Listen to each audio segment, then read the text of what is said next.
physical training is not only useful for improving like the strength and vitality of the human body. It is good for that. And by the way, that's not a bad thing. It's not bad in the Christian view of things even to physically train your body. Now, I'm not saying that everybody in the church or even anybody in the church should be, say, a bodybuilder or anything like that. What I'm saying is that it is a general good in the Christian life to pair spiritual effort with physical effort in some way. And I think that looks different for every person.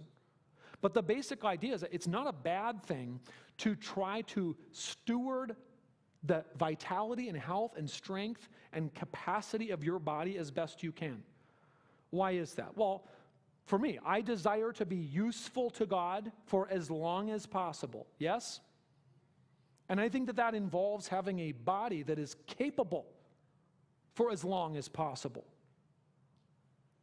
I desire to have an impact on the people that I love for as long as possible.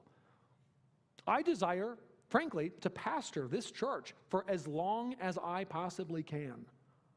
And that has something to do with my body, wouldn't you say? So it behooves me then to care for even just to care for the physical capacities of this body. But there's a deeper value of physical training that's connected with training with godliness. And what is that? Well, have you ever noticed that certain lessons in life are very hard to learn in one way and easier to learn in another way? Let me see if I can point this out, illustrate this. There's a concept called generalization that's used in like school settings, like in PE, but also in certain therapy settings. And the idea is that sometimes people who have a hard time learning something in one context can get a start in learning that thing in another context. So, for example, with people who have like relatively severe autism and can't quite figure out like how to interact with other people because there's social difficulty, sometimes there are therapy programs that'll put such folks with like animals, with horses. Now, why is that?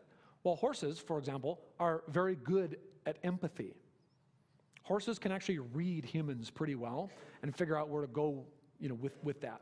So you can put somebody in a setting where they can get a start, they can learn how to empathize a little bit more with a living creature, but there's not the complexity of human relationships and all that goes on with that. Do you get the point there?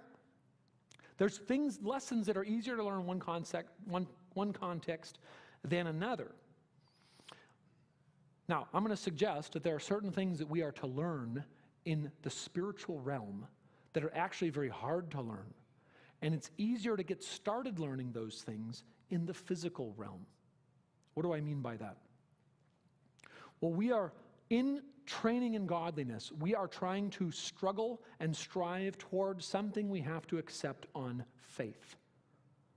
And we are trying to train the affection of our hearts.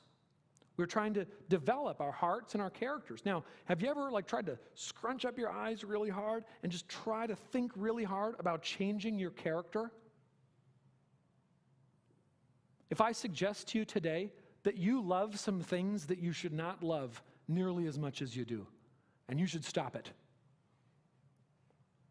what do you do with that? How do you just stop having affection for the things that you have affection for? Well, it may help to start with something eminently practical, and practicable. So, for example, if we need to train our hearts, maybe we need to start with changing our actions and developing a new habit that affects the trajectory of what our heart actually has affection